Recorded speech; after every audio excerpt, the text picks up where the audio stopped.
lingkod o manunubos namin.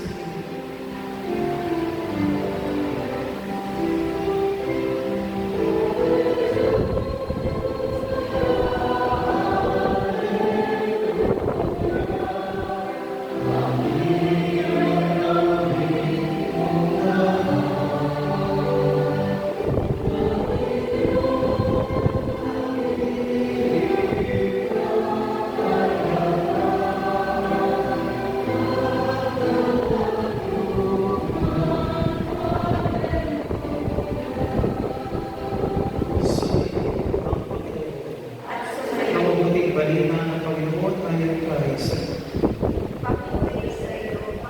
Noong panahon iyon, nasa daan ng pagkakataon ng Diyos.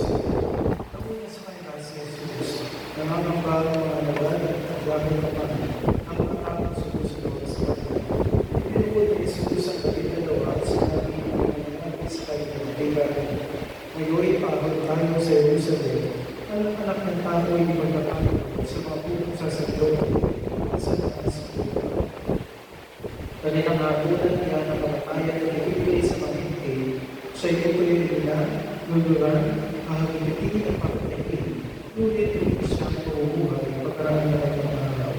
Umapit kay Jesus sila sa nagkabuan-buan ng mga anak na Zebedeo.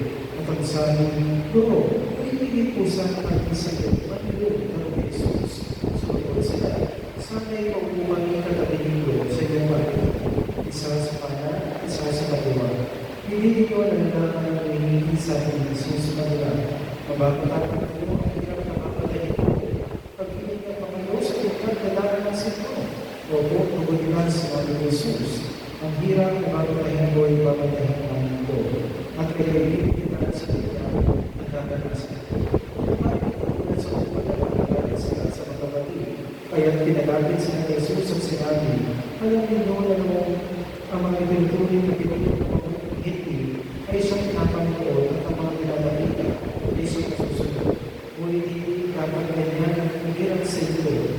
Sa hali, ang sino man sa ito, ang hindi magigapila ay dapat mahintito. At sino man hindi magigirulo, ay dapat pagkamalili ng lahat. Sapagkat ang nakutao ay naparito hindi mga katuta o pag-iura, sa pagtutukos sa Panginoon. Ang mabuting balita ng Panginoon. Pinupuri ka namin, Panginoong Kristo. Mga kapatid, sa ating